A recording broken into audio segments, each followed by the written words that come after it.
Double checkup policy to prevent medication error. Medication error को prevent करने के लिए कुछ ड्रग्स से रिलेटेड डबल चेकअप पॉलिसी जो है वो काम में ली जाती है, और जो जो ड्रग्स इसमें आती है और उनके नाम आपको एक ट्रिक के द्वारा याद रखना है, और ट्रिक का नाम है that is the APIN, एपिन CHS, एपिन CHS के द्वारा याद रखना है।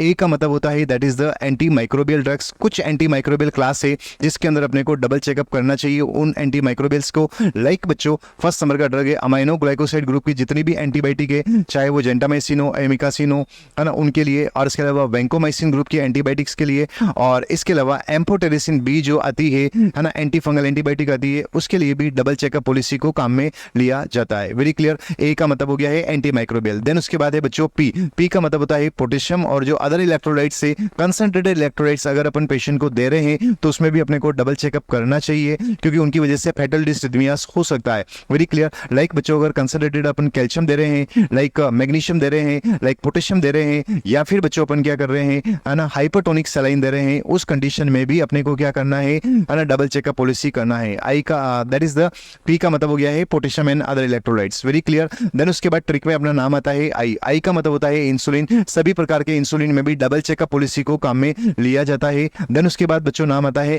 एन का मतलब होता है नार्कोटिक्स, है ना, जितने भी जो नार्कोटिक्स है, और इसके अलावा जो बेंजोडाइजेपिन से, और इसके अलावा जो शॉर्ट टर्म एनास्थेटिक एजेंट्स होते हैं, उनके लिए भी अपने को डबल चेकअप पॉलिसी जो है उसको काम में लिया जाता है। Very clear. देन उसके बाद बच्चों ट्रिक में नाम आता है सी, और सी का मतलब होता है दैट इज द कीमोथेरेपेटिक जो ड्रग्स होती है ना, उनके लिए भी डबल चेकअप पॉलिसी अपने को काम में लेनी चाहिए, जैसे कि विनक्रिस्टिन हो गया है, जैसे कि मिथोट्रेक्सेट हो गया है, लाइक बच्चों इटोपोसाइड हो गई है ना, एजेथियोप्राइन हो गई है ना, इनके लिए भी अपने को डबल चेकअप पॉलिसी को काम में लेना चाहिए। Very clear. That is the C का मतलब हो गया है कीमोथेरेपेटिक ड्रग्स जो है वो कीमोथेरेपेटिक ड्रग्स हो गया है। देन उसके बाद बच्चों अपने जो ट्रिक है उस ट्रिक में आता है एच का मतलब होता है हिपेरिन एंड अदर जो एंटीकोगुलेंट होते हैं उसके लिए, और दैट इज द हिपेरिन है, वारफेरिन है, डेबिगाट्रन हो गया है, एपिक्साबेन हो गया है, रिवारोक्साबेन हो गया है, ऐसे जितनी भी ड्रग्स आती है ना, इवन बच्चों ने की अपने लाइक हिपेरिन है ना, वारफेरिन है, उन सब के लिए भी अपने को डबल चेकअप पॉलिसी को काम में लेना चाहिए। और लास्ट में एस है, और एस का मतलब एक ऐसा सिस्टम होना चाहिए जिसके द्वारा अपन डबल चेकअप पॉलिसी को कर पाए, है that is known as the